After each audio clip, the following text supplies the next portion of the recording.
Big tech companies claim their censorship of conservatives is about stopping violence, but now we know what it's really about: leveraging the Capitol Hill riot for maximum political gain. I'll explain on tonight's Hold the Line.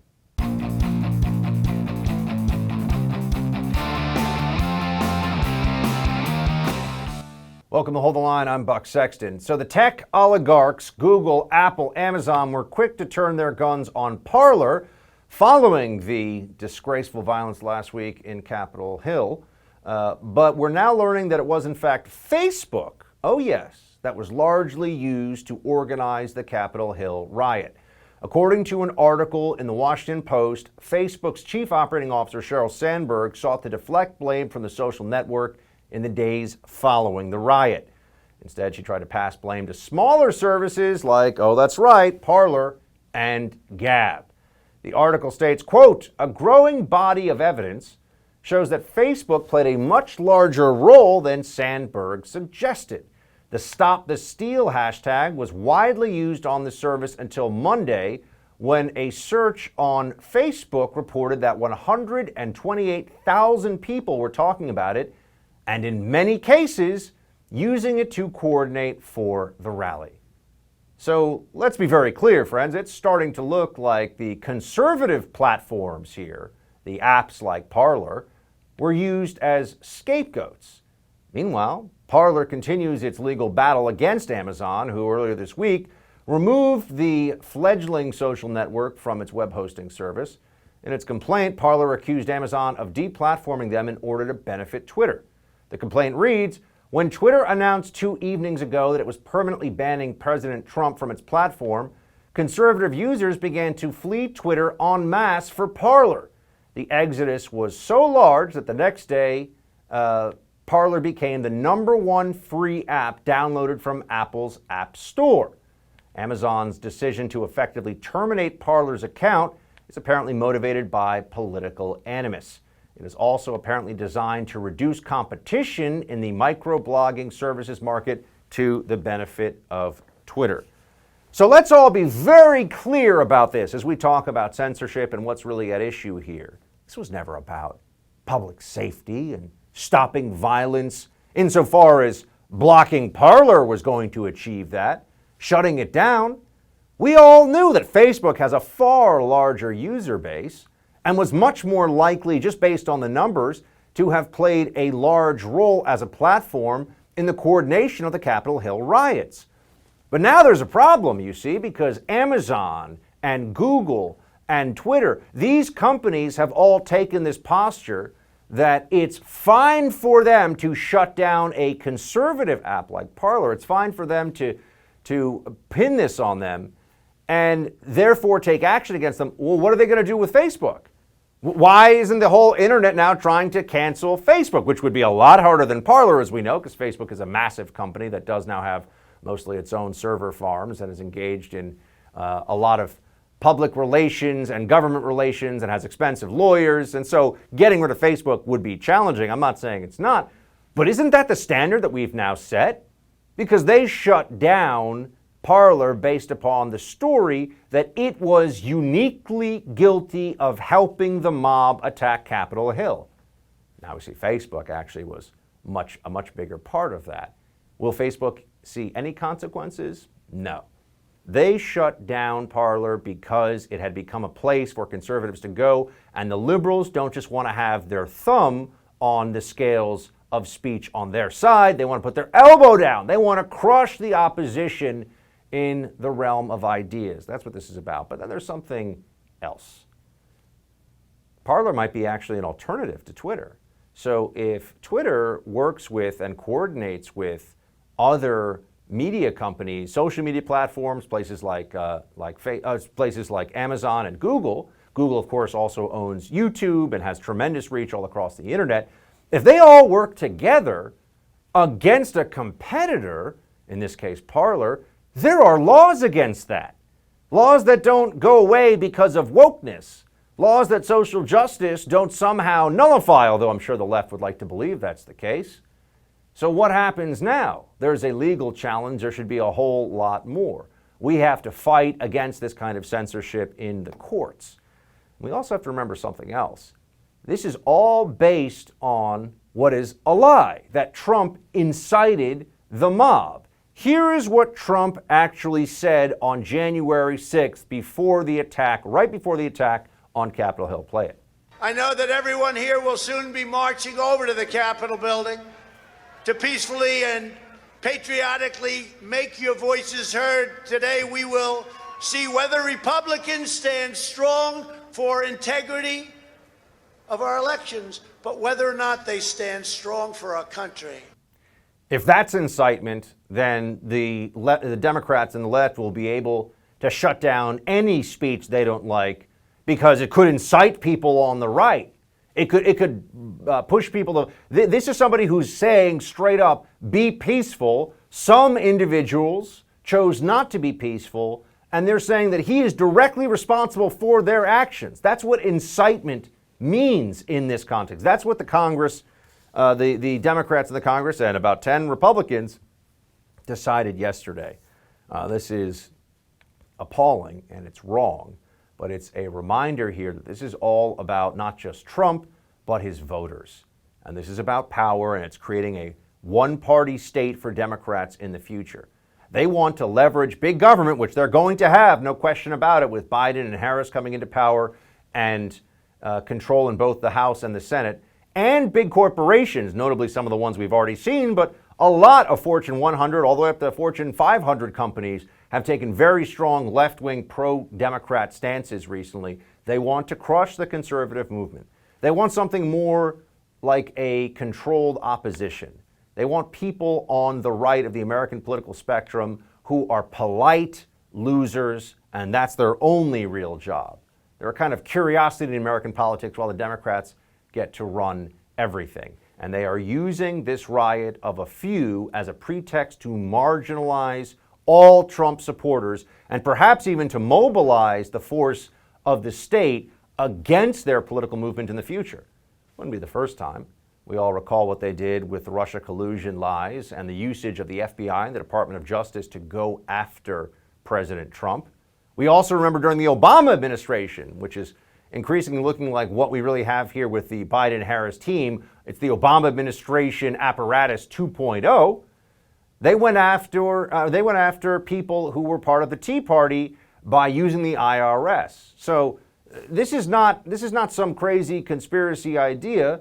There is going to be a purge of conservatism underway, and a lot of what we're seeing right now from social media companies all across the Democrat Party is a pretext for that. All right, Congress voted to impeach President Trump for a second time, including 10 Republican lawmakers. First TV contributor Madison Jeziato joins us next to discuss what it means for the nation and for the future of the Republican Party. Look, I love Black Rifle coffee. I drink it every morning. In fact, I drink it several times a day. But if you're like me, you need coffee. You love it. But you don't want to support some left-wing woke corporation. And you don't want to have to wait in line, and you want delicious coffee at a great price. I can cover all of that for you so easily with Black Rifle Coffee. The best way to enjoy Black Rifle Coffee is through the Coffee Club. That's a free subscription where your chosen coffee is roasted, packaged, and shipped free to your door on your schedule. In addition to the convenience, you receive special discounted pricing and gain access to exclusive products, member-only content, partner discounts, and more. Get the freshest coffee in America without leaving the couch. Just go get it right now. blackriflecoffee.com/buck and use promo code BUCK at checkout for 20% off your purchase and your first Coffee Club order. Again, that's blackriflecoffee.com/buck. Great coffee from American patriots who share your values. Check it out today, blackriflecoffee.com/buck. 19 minutes. 4 years ago on Inauguration Day, January 20th, 2017, 19 minutes into President Trump's administration, at 12:19 p.m., the Washington Post headline was, "Campaign to impeach President Trump has begun." It's always been about getting the president, no matter what. Congressman Jim Jordan blasting Democrats and some Republicans for impeaching President Trump for a second time with just 6 days left in his administration. 10 Republican lawmakers sided with Democrats in saying they just had to impeach the president for inciting the mob that stormed the U.S. Capitol last Wednesday, even after the president condemned the violence multiple times, including last night. I unequivocally condemn the violence that we saw last week.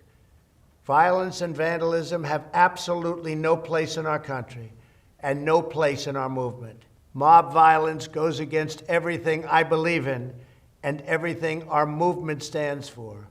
No true supporter of mine could ever endorse political violence. What's going on inside the GOP right now? Why were there some people who decided to turn on Trump at this point?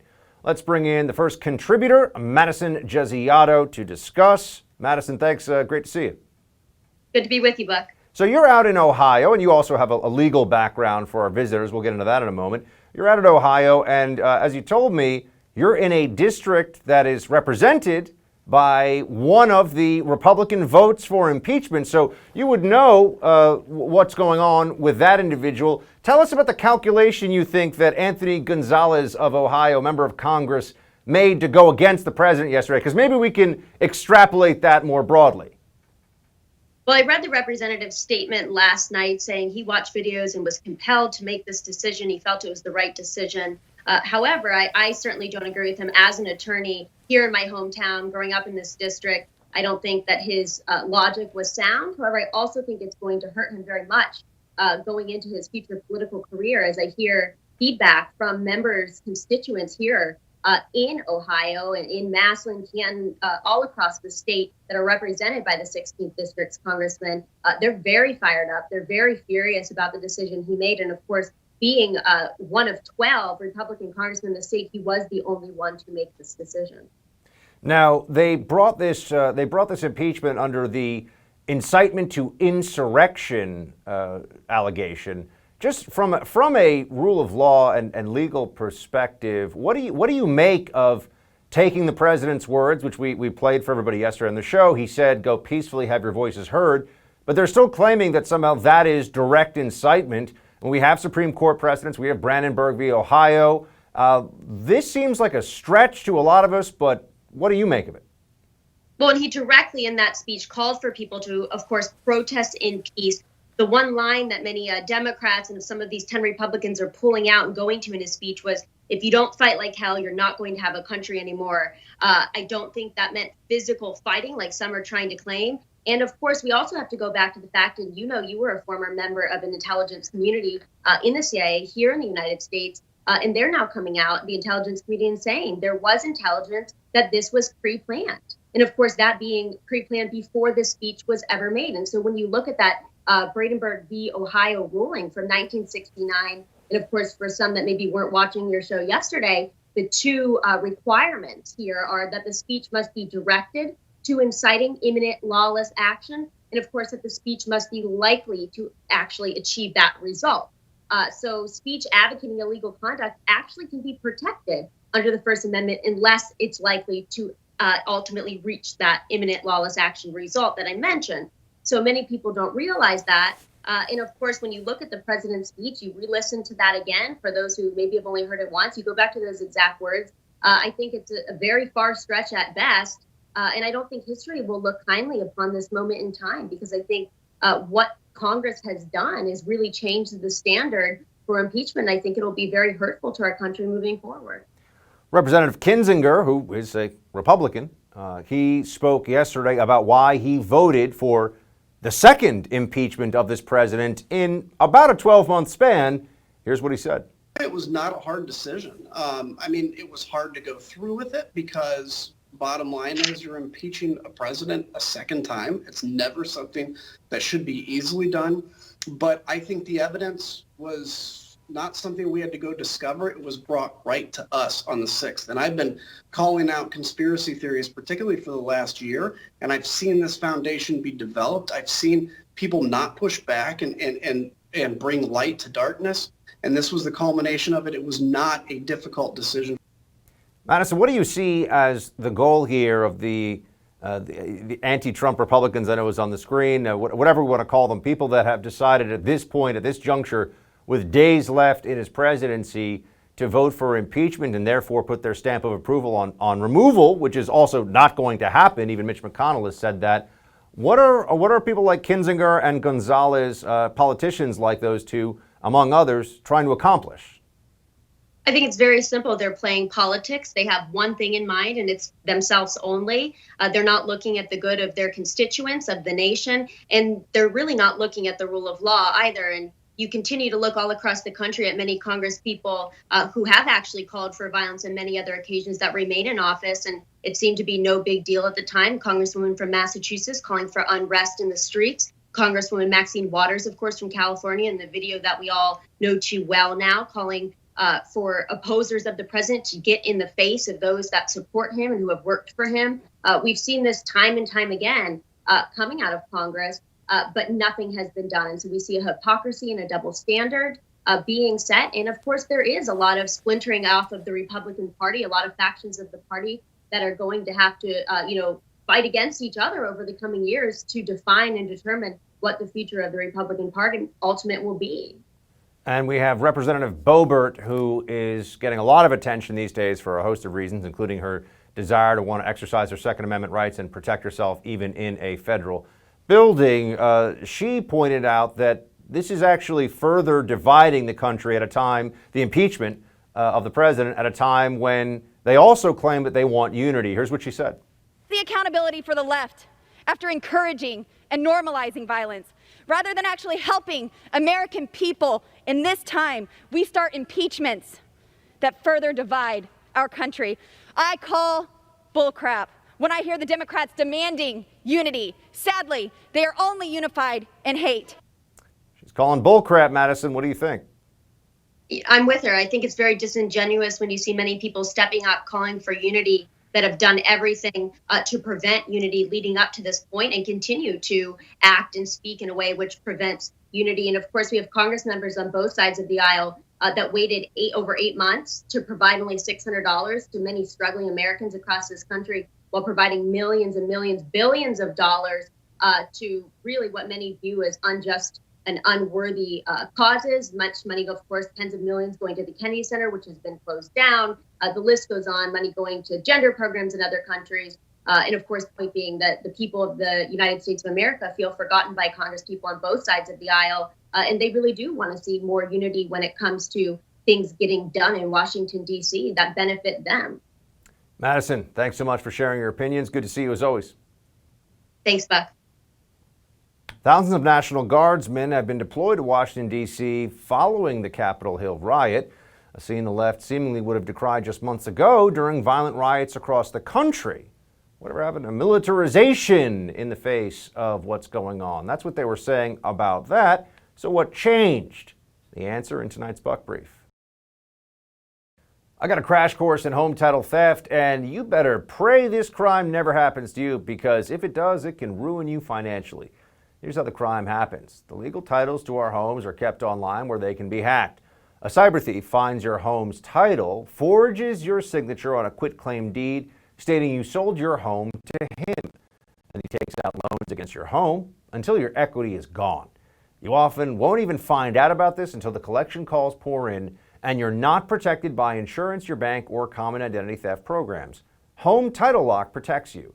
And in the unlikely event you become a victim of title theft while a member, Home Title Lock will spend up to $250,000 in legal fees to help restore your home's title. Go to HomeTitleLock.com and register your address to see if you're already a victim of this crime.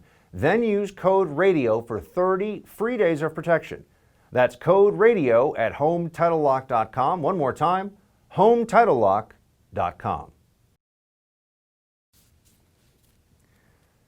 A lot of hypocrisy these days in D.C., that's for sure, especially when it comes to condemning political violence. Sometimes people will do it, other times they won't. It seems to be based upon what benefits them politically. Now let's turn to what's going on in our nation's capital. Almost 20,000 National Guardsmen are descending on D.C. ahead of President-elect Joe Biden's inauguration. Where were these guardsmen all summer, you may ask? After all, we watched America's cities burn throughout the summer. Struggling small businesses were looted, police officers were attacked and killed, all as the Democrats continue to lecture us on the virtues of rioting and civil disobedience.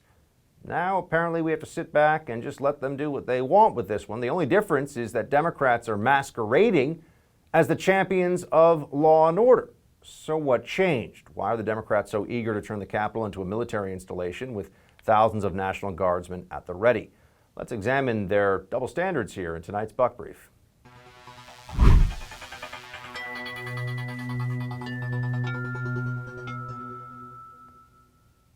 Of course, we're all in favor of an entirely secure, safe, and law-abiding transition, and substantial security presence to that end is fine. And some of the photos we're seeing of National Guard sleeping on the floor of the Congress may seem a bit excessive, but nonetheless, it's understandable that there would be heightened precautions right now, especially given some of the rumors that are flying around on the internet. We want this to go forward with as smooth as possible, no problems, no law breaking, not even littering if we can avoid it. We want a peaceful and law-abiding transition to happen here. But if you will recall, there was a time when, it wasn't long ago, it was last summer, there were a whole lot of riots that Biden voters, overwhelmingly, were engaged in under the general moniker of either Antifa or the Black Lives Matter movement. And when someone even tried to bring up the possibility of deploying National Guard to Washington, D.C. because of continuing riots, Senator Tom Cotton comes to mind, this was called an act of violence in itself. Trying to deploy the Guard when there are active riots to create law and order and security over the summer, that was terrible. It was militarization of the security situation. But now we're told that, oh my gosh, this is so necessary because of the threat from the right. And I just want to know, if they think it's necessary now, that's one thing. Why was it such a problem? Why was it so awful in the summer to deploy the National Guard? All right, we see here the National Guard had to be called in at different times because of riots, but the left was opposed to it. In fact, I mentioned Tom Cotton because he wrote an op-ed, and in that op-ed in the New York Times, the title was Deploy the National Guard to D.C. They pulled the op-ed because they said that it was tantamount to an act of violence itself. The deployment of the National Guard during riots in D.C. over the summer was the equivalent of an act of violence from Tom Cotton. That was what the argument was. I mean, it was intellectually absurd and just mind-blowing, but that's what they were saying. And keep in mind, President Trump just released a statement that hasn't gotten a lot of play in the media. He released it through the official White House, not the actual real Donald Trump Twitter account, where he said as clearly as possible, any violence should not be, there should be no violence whatsoever. Any violence that's done is contrary to my movement. This is awful. They should not do it. We stand for law and order. That's what it means to be conservatives. Trump condemns what happened on Capitol Hill unequivocally, and also demands that no one do anything to upset this transition, this peaceful transition of power. Here's what the president said. No true supporter of mine could ever disrespect law enforcement or our great American flag. No true supporter of mine could ever threaten or harass their fellow Americans. If you do any of these things, you are not supporting our movement, you are attacking it, and you are attacking our country. We cannot tolerate it. Could the president speak more clearly about this issue? Seems difficult to imagine how, but back to what was considered a situation that did not require the deployment of the National Guard then versus what's going on now. You'll remember that in Portland there was a federal courthouse that was under attack, and I want to remind everybody there were prominent Democrats who said that the deployment of federal law enforcement, not even military, the deployment of federal law enforcement this past summer to Portland to protect a courthouse as well as other buildings and government property, but a federal courthouse, while there were people actively trying to light it on fire, the Democrats said that it was the presence of law enforcement that was the problem, and that was the cause of the violence. Here's what was going on in Portland to refresh your memory.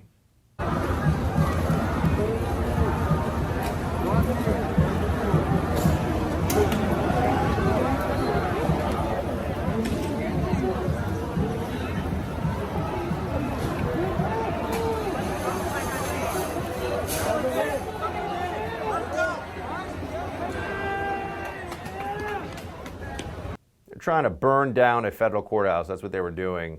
And not even a military deployment there, but the Democrats and the left were upset about federal law enforcement defending a federal building, which one would think is right in the center of the wheelhouse of their job responsibility.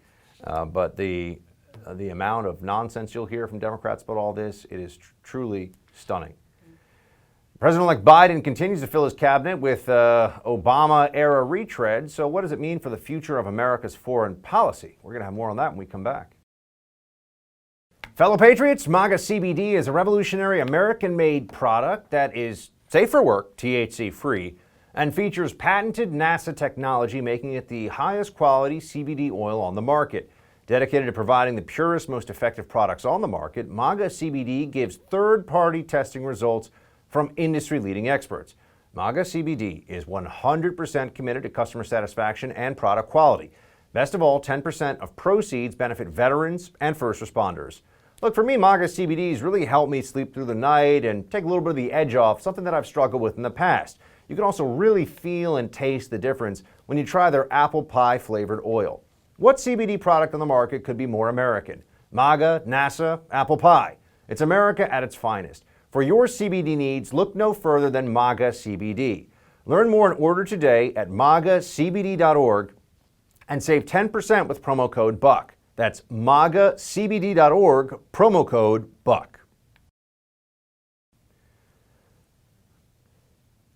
When Joe Biden takes office next week, some of the first big changes he's going to make could come on the foreign policy front. At least that's what we're being told. The former vice president has promised quick actions to show, in his words, that America is back. Well, what exactly does that mean? Biden has already announced a series of key picks for his new government, drawing heavily from the Obama administration. In his most recent nomination, the president-elect named Samantha Power, the former U.S. ambassador to the United Nations, as his choice to lead the U.S. Agency for International Development, citing her deep experience addressing crises around the world. Our next guest says bringing back failed bureaucrats is not the right move for our foreign policy agenda. She joins now to discuss why. Here is senior policy analyst at GINSA, Erielle Davidson. Erielle, good to see you. Thanks for having me, Buck. Always a pleasure.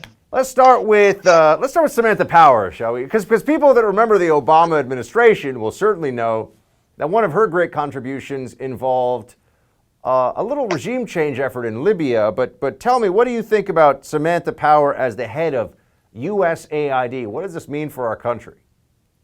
I'm pretty concerned, primarily because Sam Powers was a big fan of intervention in Syria, intervention in Libya, which was tremendously destabilizing. And Europe right now, unfortunately, and I'd say the United States as well, is still paying the price for that type of decision making, which is really short term. Sam Powers is very much an idealist. She sees human rights as her main priority, which I think, at surface level is highly commendable. But then when you get down into the nitty gritty of it, she's not really a realist when it comes to foreign policy and what is actually feasible in certain parts of the world. And because of that, she really has a short-term outlook. And that's why when it came to regime change, she didn't really have a plan afterwards in either Syria or Libya. And so when I look at her as someone who's going to be taking over USAID, USAID is one of our most highly funded foreign policy tools. It's a development tool, but it's also something that we use in order to execute further on our foreign policy. What does it mean to have someone like Sam Powers at the helm? Well, that means she's going to take that same level of, I would say, broken idealism and put it at the helm of one of our most expensive foreign ventures. And so that to me is deeply concerning. We've also got, for Secretary of State, Anthony Blinken, who had been Deputy Secretary of State before under Obama. I mean, really, the Biden administration foreign policy team seems to be a whole bunch of people who are getting promotions from their Obama period, which for a lot of us is interesting, Erielle, because I think one of the areas that was most difficult for the Obama administration to defend was actually on foreign policy. You look at places like Libya and Syria and Iraq and Afghanistan, and it was not good. Never mind China, which they effectively just allowed to continue to get away with all kinds of things that we are probably going to return to under Biden. What do you think of, what do we know about Tony Blinken? Well, Blinken is one of those ones that could go either way, actually, Buck. So let's put it this way. The selection for Secretary of State could have been a lot worse. We could have been dealing with a Susan Rice. We could have been dealing with someone at the helm who would have been, I think, far more predictable, but in a bad way. I have a little bit of hope with Blinken in some ways, because I do think that when it comes to Iran, he's at least open-minded in terms of other types of tools that we might use to bring the regime, to curb the regime itself. So when you look at the Obama bros, or when I say when you look at the foreign policy guys who worked in the Obama administration, the vast majority of them, I would say, have heavy fealty to the Iran deal. And what does that translate into? It means that they think the Iran deal is, or the JCPOA is the only way to curb Iran's nuclear program. That's best case scenario. Blinken actually is someone, like I said, who I think is open or willing to look at other tools, foreign policy tools for curbing Iran. You know, the biggest, I would say one of the biggest achievements of the Trump administration has been the maximum pressure campaign against Iran. Trump was able to come into office and say, you know what, the Iran deal, the JCPOA, it's not working. Tony Blinken is someone I think actually that I'm a little bit more optimistic about, but that doesn't say a whole lot, frankly. Well, I want to dash I appreciate your fair-mindedness, but I would like to dash your optimism now by pointing out that under a Biden administration, we're going to have John Kerry as special envoy for climate or climate change. We all know he had been a senator, he ran for president, Secretary of State, loves the sound of his own voice. I feel like there'll be a lot of comedy, but also a lot of sadness that results from this one. You know, John Kerry is one of those people that has been wrong about almost every single initiative he's taken, and yet he still seems to be elevated to positions of power. He is a definition of falling upwards. You know, and I presume that in those meetings, he's going to be one of those people that's sitting there sort of pontificating about climate change when we're trying to deal with, you know, serious national security issues. That to me is deeply concerning, mostly because I think John Kerry is also someone who is not really willing to admit when he's made an error. Do you remember that video, Buck, that came out? I want to say it was in the around 2014. Was this perhaps. There's no separate peace with the Palestinians. With the Arabs rather. It must go through the Palestinians. Oh, I remember that clip very well. Yes, and so, you know, one of Kerry's biggest failures was essentially saying that we can't have peace in the Middle East unless Israel sorts out the Palestinian issue, unless we address the Palestinian issue. What the Trump administration has done is they flipped the order of operations. They said, no, you know, what we can do is try to foment or create some friendships in the Middle East, and then we'll deal with the Palestinian issue after. By reversing that order of operations, which John Kerry, mind you, said was virtually impossible, Trump has actually created, I would argue, a new Middle East. I mean, you're having Jewish weddings now in Dubai. That is Trump's Middle East. You would never see that happen if it weren't for the Trump administration. But going back to John Kerry, he's never once admitted that his foreign policy initiatives or his foreign policy outlooks were tremendously in error. And for me, at least, I think one of the signs of a smart, good politician or a smart, good leader is someone who can actually admit, you know what, someone on the other side has good ideas. And in fact, we're seeing that in practice right now. So what I find deeply concerning about Kerry is he has this sort of orthodoxy to his views that actually have been tried, tested, and failed. Erielle Davidson, good to see you. Thanks for joining, sharing your expertise. Thank you so much for having me, Buck. New York Governor Andrew Cuomo seems to be having a change of heart about the effects of COVID shutdowns on the Empire State. Well, what the heck took him so long? New York City Councilman Joe Borelli is going to join us and talk about that right after the break. Friends, we've got a new sponsor I have to tell you about now, Mammoth Nation. This is America's conservative discount club. Their mission is to fight for the conservative values and causes that we all care about.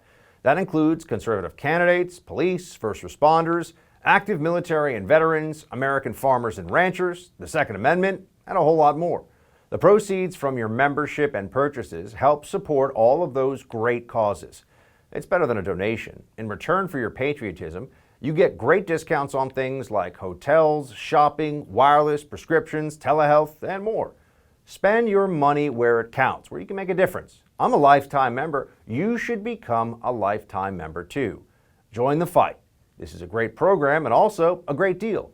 Go to mammothnation.com/buck. That's mammothnation.com/buck. Become a lifetime member today. mammothnation.com/buck.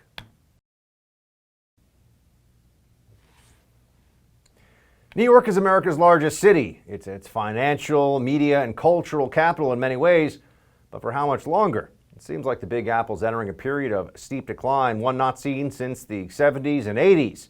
This is due in large part to policies of Governor Andrew Cuomo and, of course, New York City's Mayor de Blasio. There's been a massive exodus of residents, thousands of businesses shuttered for good, rising crime, homelessness, poverty. The list goes on and on.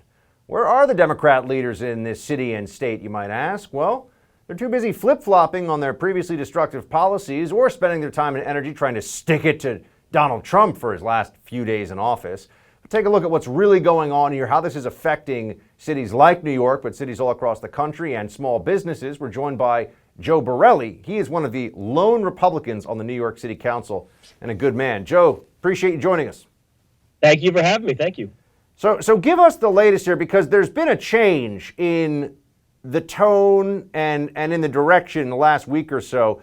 You had Cuomo say, if we don't open restaurants pretty soon, of course they always say smartly, as if that, oh, we'll be smart, and then all of a sudden everything changes. If we don't open restaurants soon, we're not going to have any left. Lori Lightfoot, the mayor of Chicago, said today, if we don't open bars and restaurants pretty soon, we got big problems. They're starting to realize what people like you and me have been saying. What's going on here? Yeah, I mean, people, who could read the writing on the wall and see what's happening, we're saying we should begin reopening very soon. But back as far as May and June, New York's curve was actually flat by Memorial Day weekend, and the governor and mayor didn't reopen indoor dining in New York City until the end of September. So, I mean, these aren't people who took reopening very seriously. And now all of a sudden, it's like a veil was lifted and their eyes could now see clearly. They've realized that they've actually bankrupted the city and state. The city just announced today, I mean, they are almost $10 billion in deficit. $10 billion is larger than the budgets of just about 10 or 11 small states across the country. I mean, this is a deficit that we may not be able to recover out of, but for a bailout, quite frankly. And it is only the doing of Mayor de Blasio and Andrew Cuomo, who kept us locked down for so long. Let's hear from Governor Cuomo. This is what he said in his State of the State speech. Play it.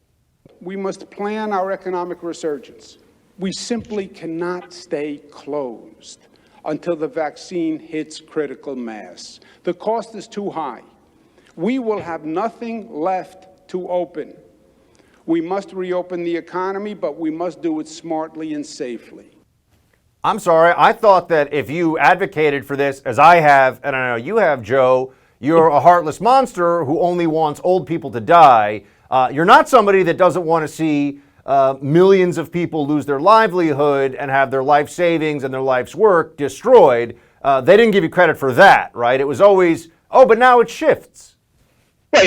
It was only two choices. You're either a heartless monster or someone who is being responsible. And the governor used the word smartly to describe how we should reopen. But I think most business owners, when they did have that brief chance here to reopen, did actually operate pretty smartly. There were some capacity restrictions. People did have to wear masks. No one was acting out of control. People weren't going over to other tables and licking fellow customers. I mean, people were opening smartly. They were doing the right thing. And, look, I guess we have to be happy that Governor Cuomo finally came around to this, because this means that some businesses will be able to survive. But for so many others, it's just too little, too late, and it's empty words. Lockdowns, in my opinion, Joe, have failed, and this is something that the people who have been pushing for them most ardently are never going to admit, because what they'd be saying is essentially, we put you through all of that and there was no good reason for it, because we've still had huge spikes in cases in places like Los Angeles, and we've had now the whole Northeast getting hit by a second wave, and this is true in many places across the country. But one area where there's still, I think, hope of getting to the truth, if not accountability, is on what happened in the nursing homes here. We've got a full screen, we've got something to show you. The COVID death rate in New York nursing homes is back to where it was in May, taking more than 200 residents per week. At least 1 million doses delivered to New York have yet to be used of the vaccine, yet there are nursing homes that say they have run out of vaccine. Joe, we have nursing home deaths going back to their catastrophic high here in New York. We do have a vaccine. We can't get it to the nursing homes fast enough, but some nursing homes are saying they're out of vaccine. What the heck is going on? Yeah, and you're missing one vital point too, Buck. We're in week 5. You know, we're not in week 1. If we were in week 1, we could maybe say some of these things are happening and scratch our head at what we could have been doing better. But now it's week 5, 5 weeks, over a month into the vaccine rollout, and to hear that some nursing homes in New York State still do not have adequate supplies of vaccines, whether it's the first dosage or the second dosage, is just absurd. These are the people that are actually dying. I know many people get sick from COVID, but when it comes down to the brass tacks of it all, I mean, the people that are really dying from COVID are most likely people who are elderly and most likely people in nursing homes. Now, you're in Staten Island. We could show a map of case positivity for COVID. Again, this is America's largest city. As you see here, Staten Island, 7.8%, but the Bronx, 8.2%. But the Bronx, but Staten Island, rather, is getting more pressure from Cuomo, from what we're told. What's that all about? Yeah, I mean, for over a month now, actually 2 months now, the governor has singled out Staten Island for having high positivity rates. Actually, if you looked at the data from like 2 days ago, we were number 3 in terms of the highest positivity rates in the city. But Staten Island, he decided, because perhaps there are some Republicans and people who don't vote the way he does, that he would use them as an example. The only other time we saw this was when the Orthodox Jewish community, had some violations. I mean, certainly they had some packed events with a lot of people, but he singled them out and embarrassed them and talked about the positivity rates there. When it's Republicans, it's okay for him to criticize. When it's Orthodox Jews, it's okay for him to criticize. When it's, young Republican clubs in Manhattan or elsewhere, it's okay for Governor Cuomo to criticize. When the positivity rate spikes elsewhere around the city and state, suddenly Governor Cuomo has nothing to say. We know what Blasio has to say as this crisis of COVID continues to play out. It's time for us to focus on what's really important, like canceling city contracts with the Trump Organization. Mika here to announce that the city of New York is severing all contracts with the Trump Organization. Our legal team has done an assessment, and the contracts make very clear if a company, and the leadership of that company, is engaged in criminal activity, we have the right to sever the contract. Inciting an insurrection. Let's be clear. I'm going to say these words again. Inciting an insurrection against the United States government clearly constitutes criminal activity. So the city of New York will no longer have anything to do with the Trump Organization. What do you think?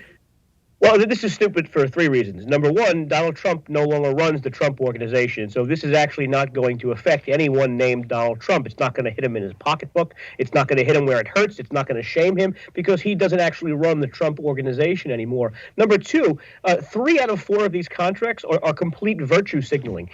He has contracts with 2 skating rinks and a carousel, which are both set to expire, all 3 of them set to expire in the next couple of months. So this is literally just expiring on the terms of the contract. It's a fake press pop for a lame duck mayor who's trying to do some virtue signaling. The problem with the golf course is that there's over 400 people, again, not named Donald Trump. They have names like every other workaday New Yorker, and they're under threats of losing their job. And that's sad. And the governor, rather the mayor, doesn't seem to care that just because he wants to get some favorable press, he's just going to put people out of work, put people on unemployment, and put families in difficult positions just to prove a political point. This is not what the city needs. Obviously, it doesn't even need to be said, but sadly, this is what our mayor's priorities are.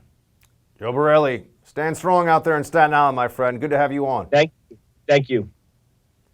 That's going to be it for tonight's Hold the Line. The No Spin News with Bill O'Reilly is up next.